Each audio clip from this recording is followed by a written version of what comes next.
태극 사랑방을 시작하겠습니다. 저는 오늘 아침부터 좀 항의 전화를 좀 받았습니다.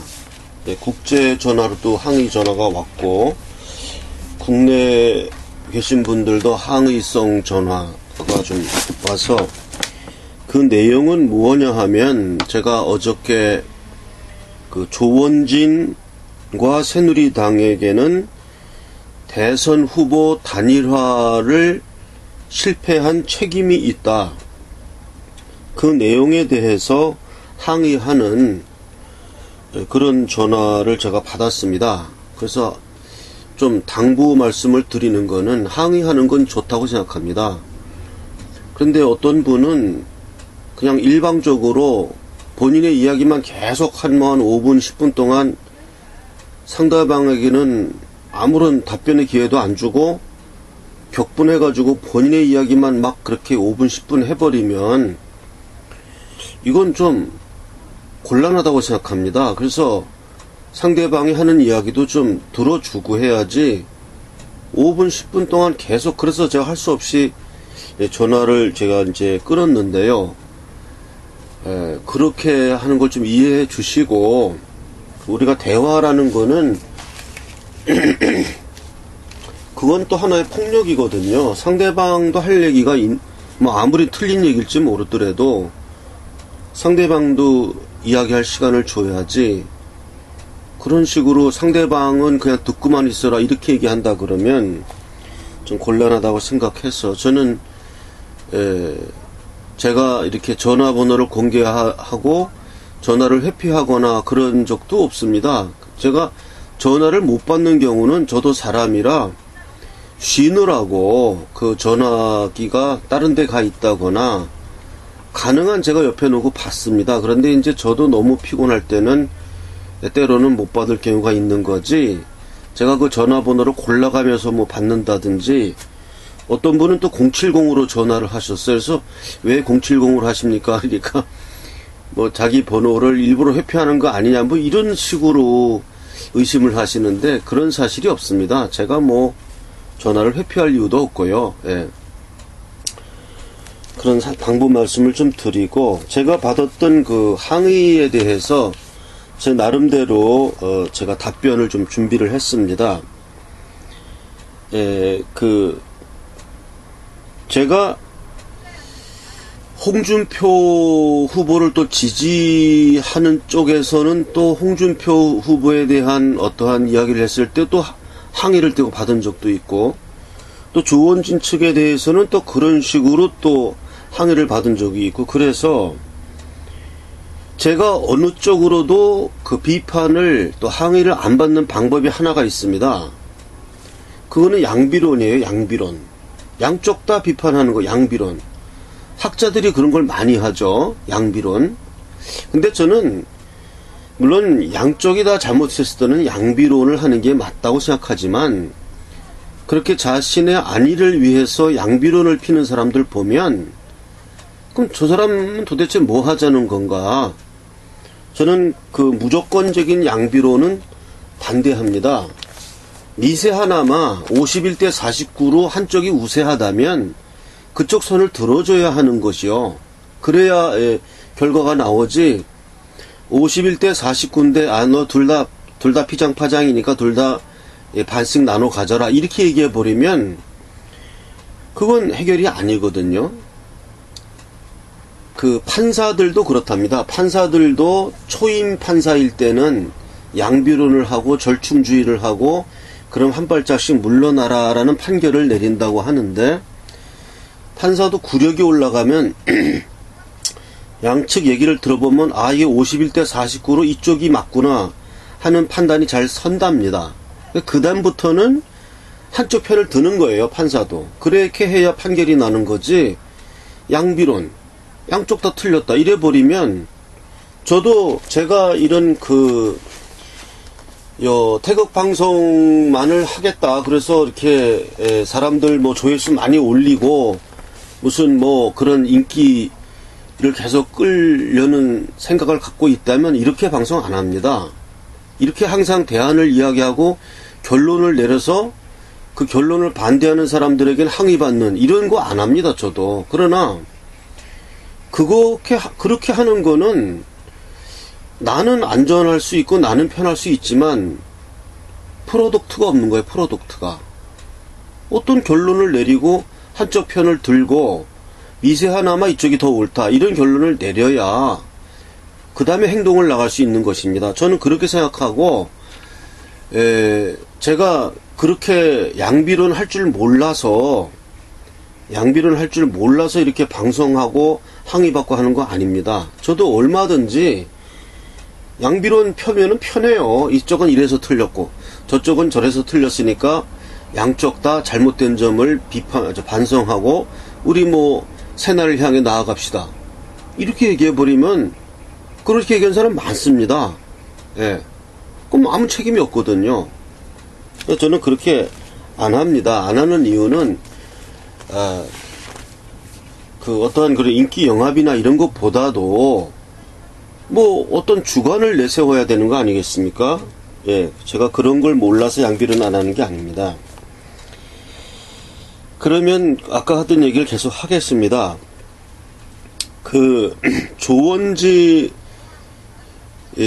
조원진에게도 책임이 있고 홍준표에게도 책임이 있었습니다. 이번 대선 후보 단일화 결렬에 대해서는. 그래서 조원진을 옹호하는 분들 주장이 왜 조원진만 비판하냐, 홍준표가 더 잘못했다, 홍준표가 단일화를 아예 거들떠보지도 않았다, 그러니까 홍준표도 나무래야 된다 이런 말씀을 하시길래 제가 이미 그 얘기는 했다, 제가 홍준표가 이렇게 미국에 가 있으면 안 된다, 빨리 돌아와서 이 두 개의 투표용지 이거를 지금 발벗고 나서야 된다는 얘기를 제가 이미 했습니다. 그거를 이미 했기 때문에 그거를 또 계속 반복하는 것보다는 조원진 쪽의 이야기를 한 것이었고, 차제에 홍준표에게도 그런 책임이 있다는 건 동일하게 밝힙니다. 지금 누구에게 책임이 있고 누구에게 책임이 없고 이렇게 할 계제가 아니고요. 이거는 정치를 하는 사람 아니면 국민의 한 사람 모두가 이거를 해결해야 될 지금 그런 상황에 있는 거죠. 누구 책임이고 뭐고가 아니고. 그래서 먼저 제가 항의받았던 내용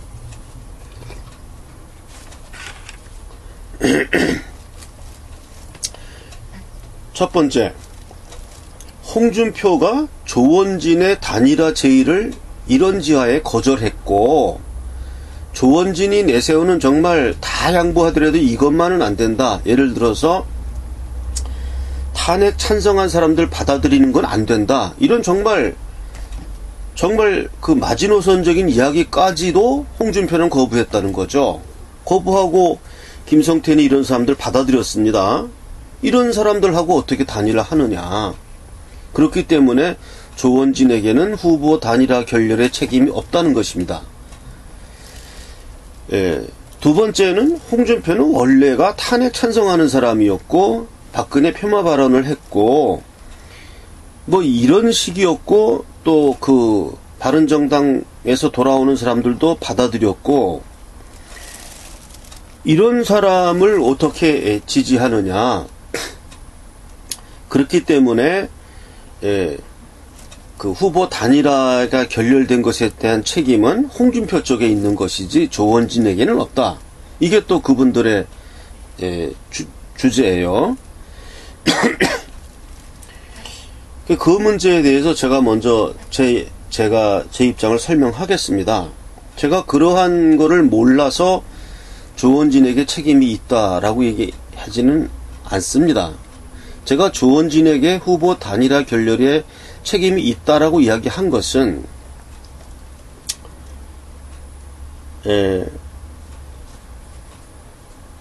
우리가 대통령 선거를 이제 하기 직전 단계에서는 객관식 답안을 쓰는 거였어요. 2번을 쓰느냐 6번을 쓰느냐 객관식이지 3번을 쓴다거나 5번을 쓴다고 해서 될 방법이 아니었고 2번 아니면 6번 둘 중에 하나였거든요.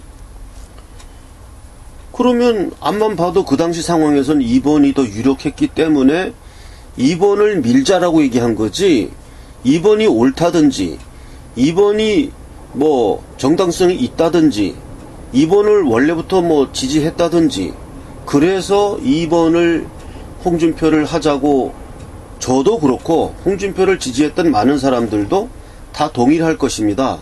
그 사람이 옳아서가 아니라 이제 객관식 시험이니까 여기서는 2번을 써야 되지 않겠느냐. 그래서 홍준표로 이 후보 단일화 이쪽을 하자고 했던 거였지, 지금 조원진 측에서 얘기하는 뭐 그러한 이유를 다 인정합니다. 그거 다 인정하지만 그래도 홍준표를 했어야 한다는 게 그 홍준표 단일화론을 주장했던 사람들의 입장이고 저의 입장도 똑같습니다. 그렇기 때문에 그러면 조원진을 어떡하란 말이냐 이겁니다. 그러면 홍준표가 조원진의 정말 마지막 제안까지 거부했다고 하더라도 그래도 억울하지만 후보 사퇴를 해야 되는 겁니다. 후보 단일화를 위해서. 저 사람은 정말 나쁜 놈이고 탄핵을 찬성한 사람이고 도저히 인정해줄 수 없는 사람이지만 그래도 나라도 그러면 지금 사퇴를 해서 표를 몰아줄 수밖에 없다 라고 하는 그런 판단을 억울하지만 해야 되는 겁니다. 이게 51대 49의 논리예요. 물론 그런 여러 가지 이유가 있으니까 나는 후보 단일화 못하겠다라고 주장할 수도 있지만 그것이 자기를 변호하지 못합니다. 억울한 거예요. 왜 억울한 거예요 이게. 만약에 홍준표와 조원진의 지지도가 비등했고 그랬다 그러면은 그런 얘기가 말이 됩니다. 근데 그 당시 인지도나 뭐 이런 면에서 조원진은 이름 자체를 모르는 국민도 많은 상황에서 애초에 이게 공정한 그런 후보 단일화가 성사될 수 없는 상황이 있었던 거예요. 애초부터. 그렇기 때문에 억울하지만 본인들이 억울하지만 그냥 자기가 사퇴를 해주는 거 너무 가혹하죠. 가혹한 얘기인데 이게 뭐 개인적인 일이 아니고 국가적인 일이기 때문에 그렇게 되는 거예요. 이거 받아들일 수가 없을 겁니다. 받아들일 수 없고 억울하고 할 말이 많겠지만 저는 그래도 그렇게 해서 조원진에게 후보 단일화를 결렬시킨 책임이 있다. 홍준표도 물론 있어요. 홍준표도 그런 식으로 몰아간 거에 대해서 후보 단일화 결렬의 책임이 있습니다. 그렇다고 해서 내가 양비론을 펼쳐버리면 그러면 나야 뭐 양쪽을 다 비판했으니까 공격 안 당하죠. 그러나 그렇게 해놓고 나서 대선에 실패한 후에 이야기할 수 있는 거예요. 나는 홍준표에게 내가 조원진이라면 이렇게 단일화까지 내가 사퇴까지 해줬는데 결국 이렇게 실패했으니까 넌 뭐냐, 책임을 져라 하고 공세를 할 수 있는 것이지.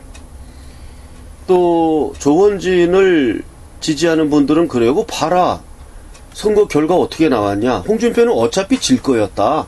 조원진이 단일화를 해주든 말든 관계없이 홍준표는 지게 돼 있었다.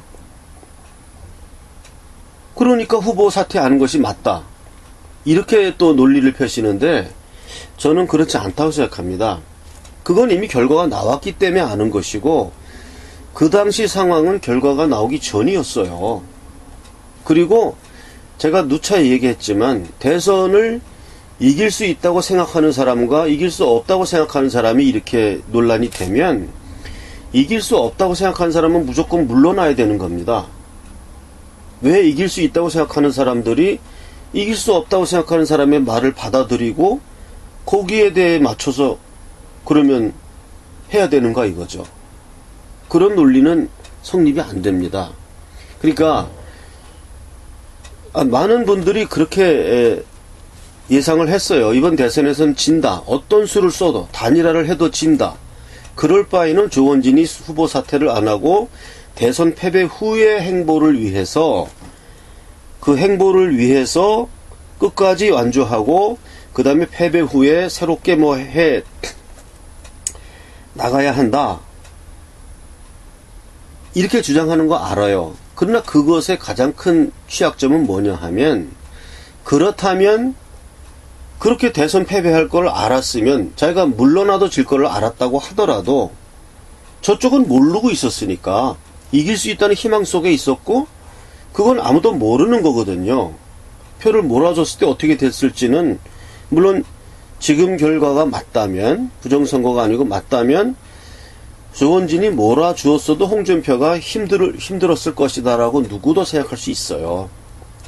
그러나 그것이 설명되는 건 아닙니다. 당신은 모르는 상황이었고 그 전 단계였거든요. 그러면 우리는 모른다 하면 이길 수 있다 하는 그 논리를 막을 수가 없는 거예요.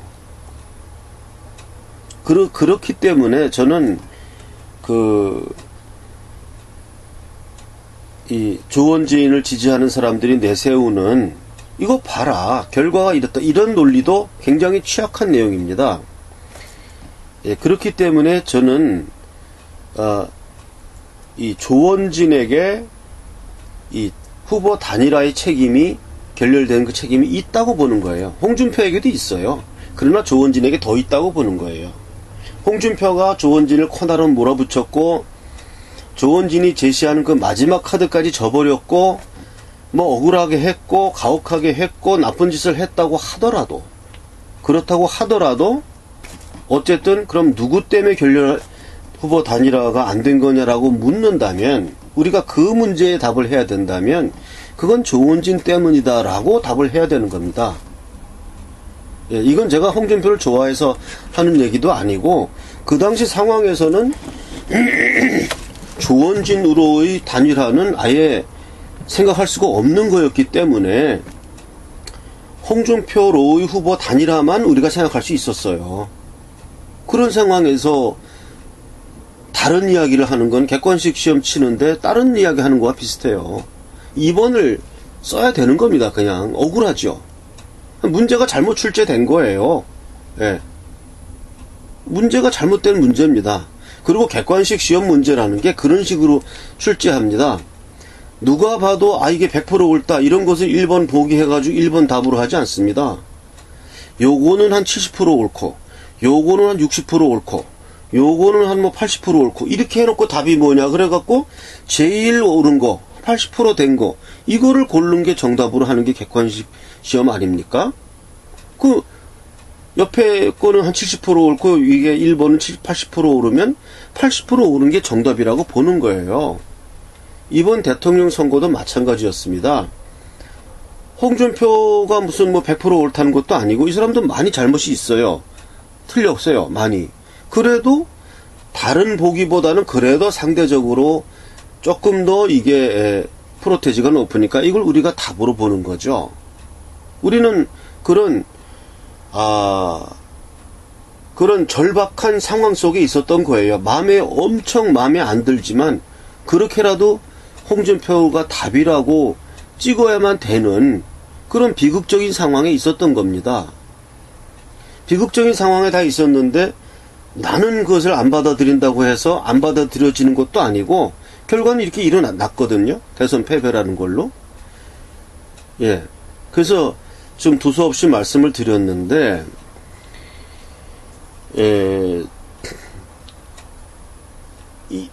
그러니까 이렇게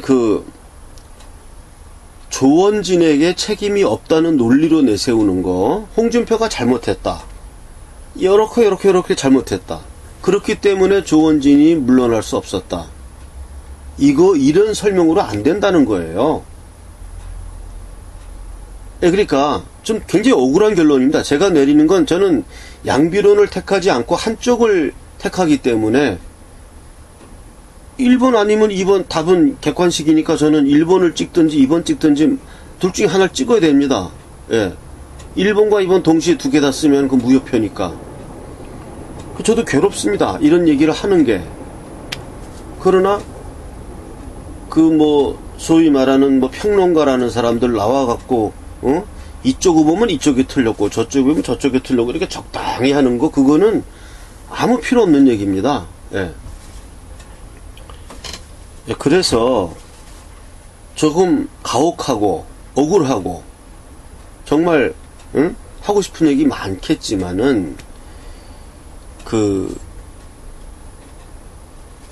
조원진의 입장에서 저 사람이 내 얘기를 안 들었기 때문에 나로서는 그거를 받아들일 수 없었다는 이야기는 적어도 선거에서는 이게 안 되지 않느냐는 게 제 생각입니다.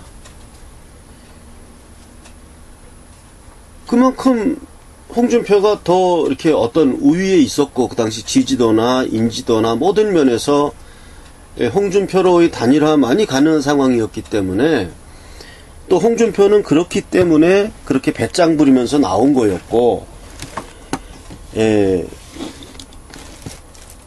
저는 그게 조원진의 하나의 오점이었다고 생각합니다. 제가 그래서 그 책임을 묻는다는 얘기가, 그러면 그 책임은 분명히 앞으로에 있어서의 그 발군의 노력을 하는 것으로 만회해야 된다는 뜻을 그렇게 이야기한 거였고요. 또한 이제 앞으로의 전국이 중요합니다. 앞으로의 전국이, 제가 조원진을 비판하고 책임이 있다고 해서 너 죽어라 하는 뜻으로 얘기한 게 아닙니다. 그러면 이제 앞으로 남은 이것이 새누리당이 적극적으로 나서서 이 두 개의 투표용지에 대해서 발벗고 나서야 됩니다. 홍준표가 이제 돌아온다고 하는데, 과연 이 사람이 얼만큼 이 두 개의 투표용지에 대해서 발벗고 나설 것인지 지켜봐야 되겠습니다. 저는 홍준표도 아주 발벗고 나서야 한다고 생각합니다. 그러나 사실적으로 기대가 새누리당이 더 가는 거예요. 새누리당이 더 발벗고 나설 것 같다. 그리고 더 발벗고 나서야 한다. 라는 기대가 있기 때문에, 그리고 그러한 기대를 살리지 못하면 새누리당으로서는 발전의 기회가 없어집니다. 새누리당은 지금 한국당에게는 기대할 수 없는 어떠한 역동성을 갖고 있다라고 제가 말씀을 드렸고, 지금 제가 또 새누리당에서 제보받은 바로는 자체 내에 정화운동을 해서 당대표도 이제 새로 선출하고 해서 과거에 그 문제 있었던 사람들을 다 이제 솎아내고 정말 참신한 새누리당으로 당을 탈바꿈한다는 아주 반가운 이야기를 듣고 그래야 한다. 저도 그렇게 생각했습니다.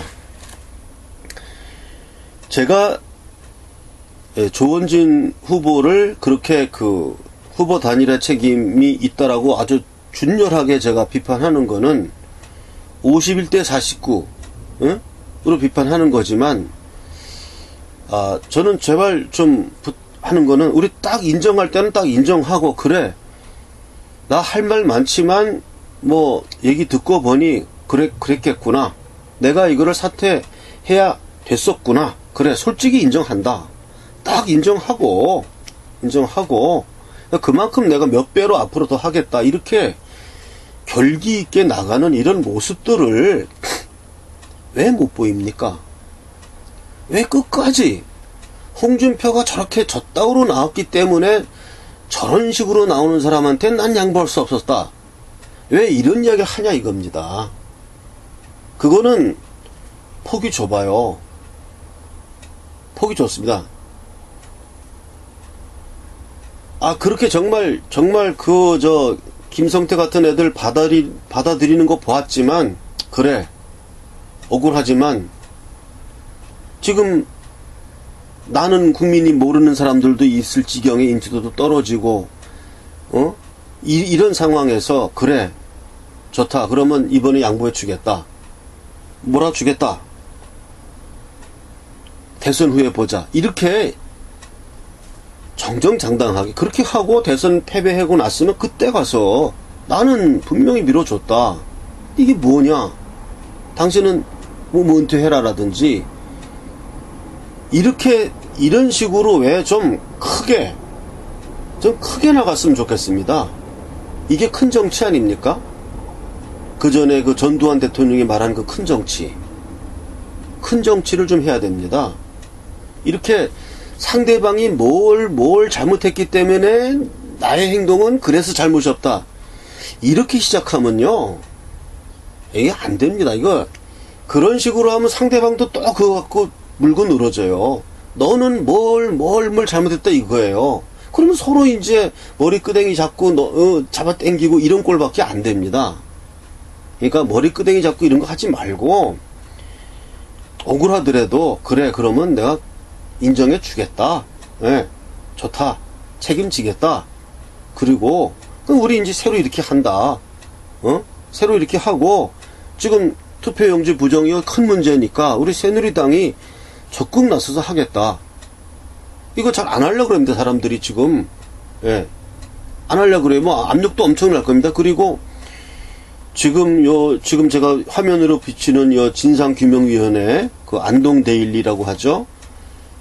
안동데일리 쪽으로 알아보세요. 안동데일리 쪽에서 지금 뭐 상당히 진척됐네요. 보니까.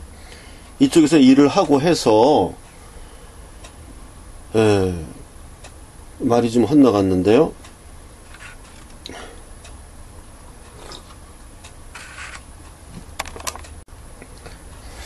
지금 이렇게 안동데일리에서 하는 동안까지 지금 새누리당에서 뭘 접수했다 뭐 이런 얘기 없지 않습니까?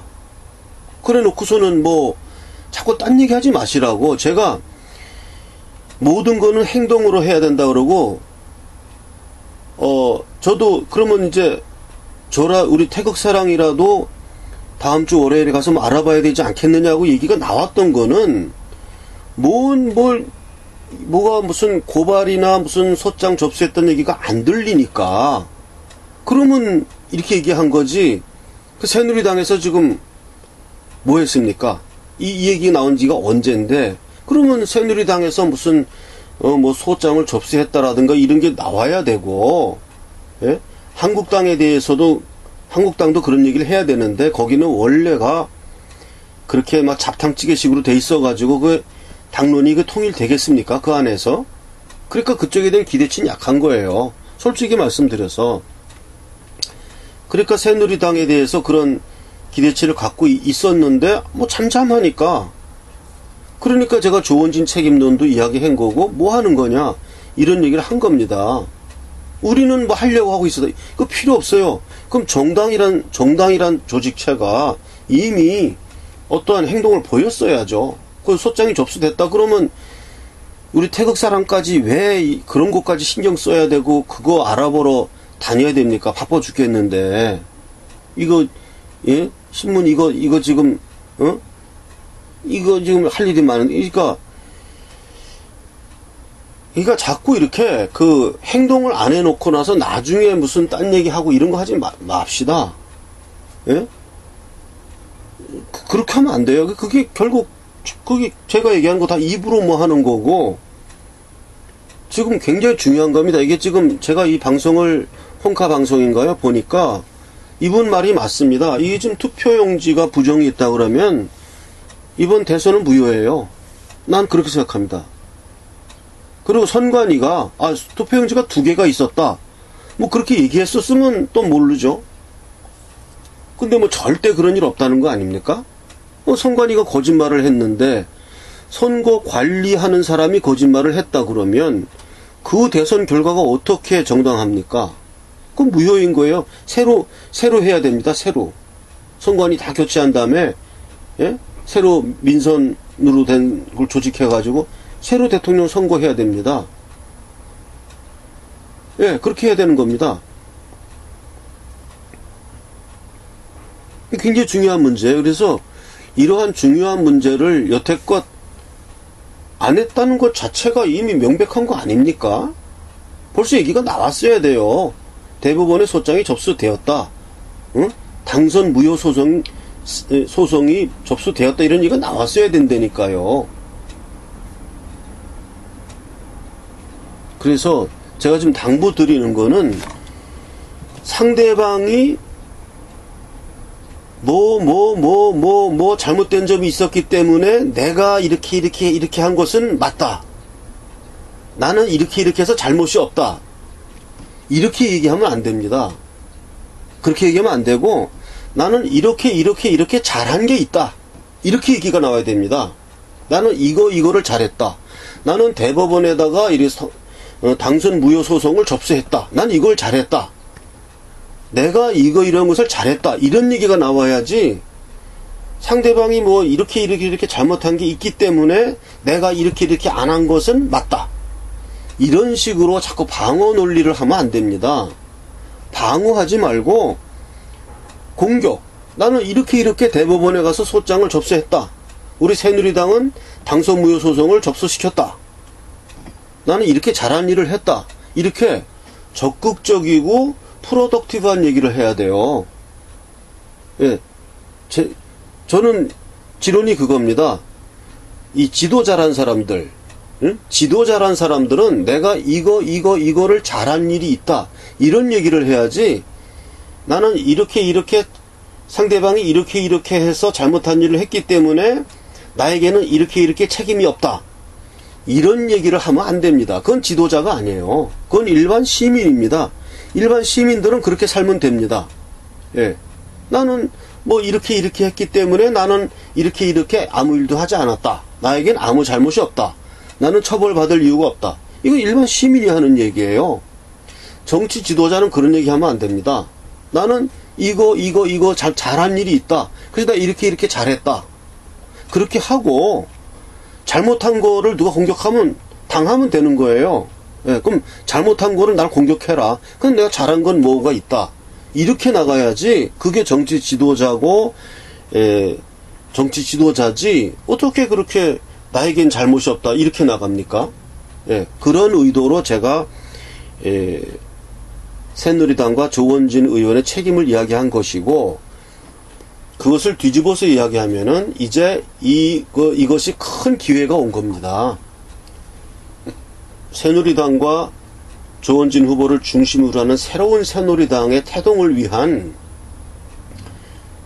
아주 절호의 기회가 온 거예요. 이보다 더 큰 이슈가 있습니까? 지금 문재인 정권의 정당성 자체를 뿌리채 도전하는 이보다 큰 이슈가 있습니까? 선거가 무효라는 거 아닙니까? 이보다 큰 이슈가 어디 있습니까? 이거를, 그 큰 뿌리는 놔두고 조그만 옆에 뿌리 캐가지고서는 도라지 먹고 있는 겁니까, 지금? 그런 생각하지 마세요. 예, 저는 그런 뜻으로 이야기한 것이고, 저에 대해서 항변했던 분에게 답변이 됐는지는 모르는데, 제가 조원진 후보를 나무래고 부정하고 넌 죽어라 이런 얘기 하는 게 아닙니다. 왜? 이렇게 좋은 기회가 왔는데 이거를 무산시키려고 하느냐, 그런 뜻입니다. 제가 대선 전에도 김진태 후보라든가 이런 분들에게 대해서도 굉장히 어떤 큰 물결이 왔던 거예요.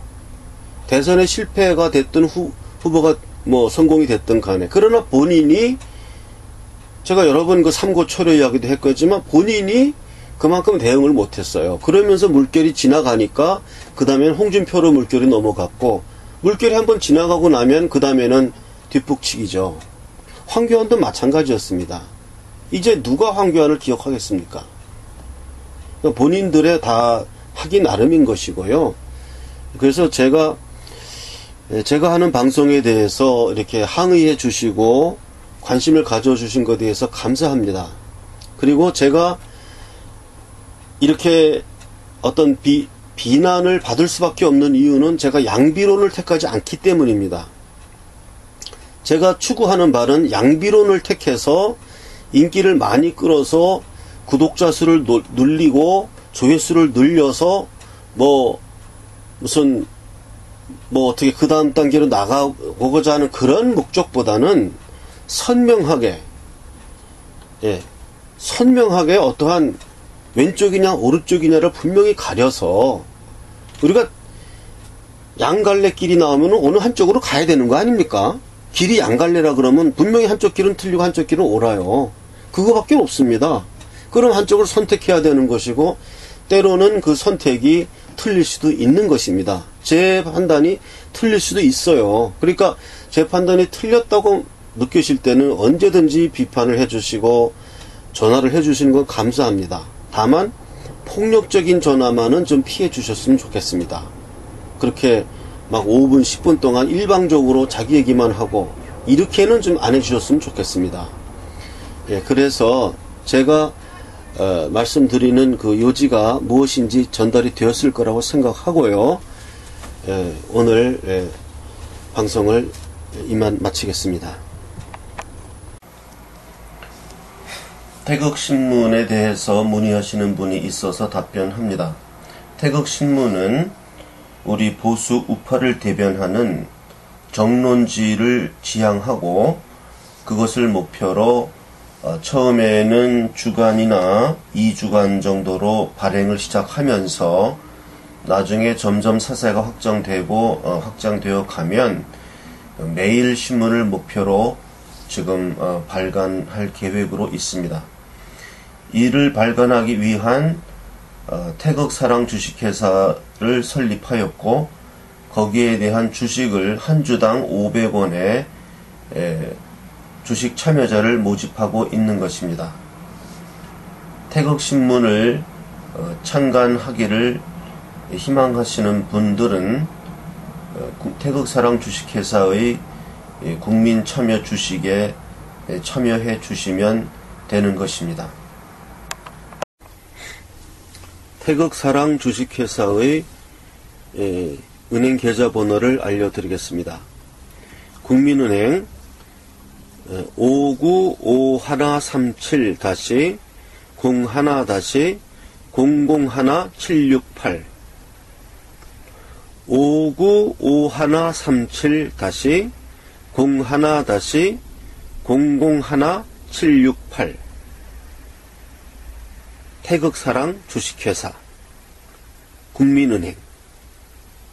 국민은행 태극사랑 주식회사 5951-01-001768 이 계좌로 입금을 하시고 한 주당 500원이니까 한 주당 500원입니다. 그러면 100주를 사면 5만원입니다. 그건 계산은 알아서 하시면 되고 이 자기가 원하는 액수를 송금을 하시고 저한테 전화 또는 문자로 성함, 보낸 액수, 주소 이렇게 문자로 보내주시거나 전화로 알려주시면 제가 그것을 확인하고 입금이 되면 제 핸드폰에 바로 뜹니다. 누가 얼마 입금했다. 그게 뜨고 주소는 안 뜨니까 주소를 알려줘야 됩니다. 내가 누구고 얼마를 보냈고 주소가 어떻게 된다. 주민등록번호를 공개하고 싶지 않은 분은 안 알려줘도 됩니다. 이름하고 주소만 있으면 주주명부에 특정이 되니까 그건 관계없고요. 주민등록번호 알려줘도 괜찮다 싶은 분은 알려주셔도 괜찮습니다. 그렇게 해서 문자 또는 전화를 주시면 제가 우편으로 주식 명의개서 태극사랑 주식회사 대표이사 인 도장 꽝 찍어서 보내드리면 그것이 자신의 그 주식 명의개서가 됩니다. 저의 전화번호는 010-5300-7901입니다. 제 전화번호는 010-5300-7901 010-5300-7901 개인 계좌를 알려달라 그래서 알려드리겠습니다.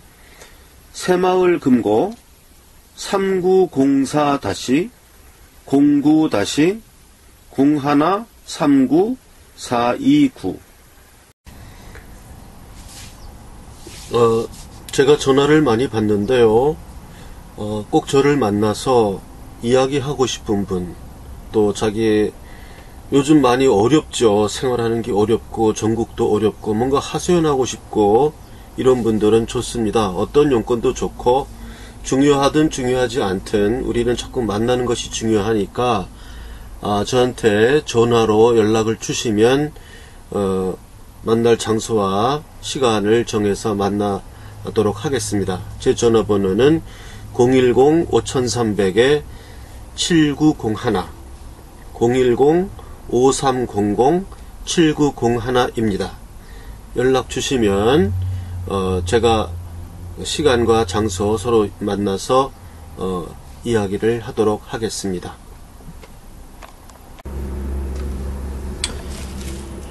스위프트 코드를 말씀드리겠습니다. 스위프트 코드는 CZNBKRSE입니다. 스위프트 코드, 국민은행의 스위프트 코드입니다. CZNBKRSE입니다. 제가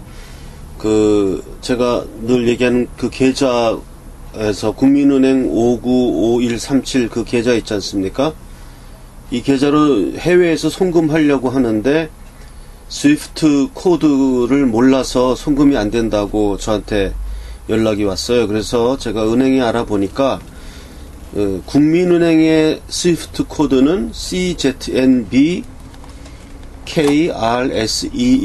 그러니까 요거를 알아셔서 요거를 스위프트 코드를 치면은 해외에서 송금할 수 있다고 합니다. 오늘 제가 알아서 방송합니다.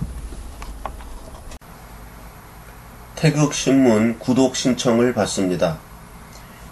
태극신문을 구독하고자 하시는 분은 구독 희망 의사를 제 핸드폰 010-5300-7901로 문자로 자신의 성함과 주소, 구독을 받아볼 주소, 그리고 전화번호 이렇게 문자로 제 핸드폰 010-5300-7901로 보내주시기 바랍니다.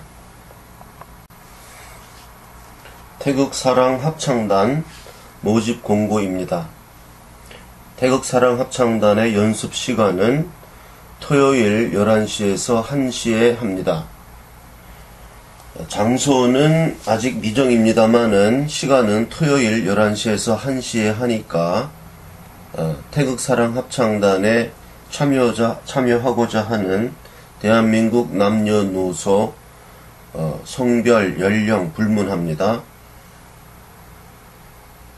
제 전화번호 010-5300-7901 010-5300-7901로 문자로 연락을 주시면 제가 접수하겠습니다.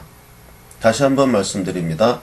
태극사랑합창단 모집 공고, 대한민국 남녀노소 연령 불문, 소프라노, 알토, 테너, 베이스, 연습시간 토요일 11시에서 1시간, 제 핸드폰 전화번호 010-5300-7901로 문자로 참여 희망을 밝히기 바랍니다.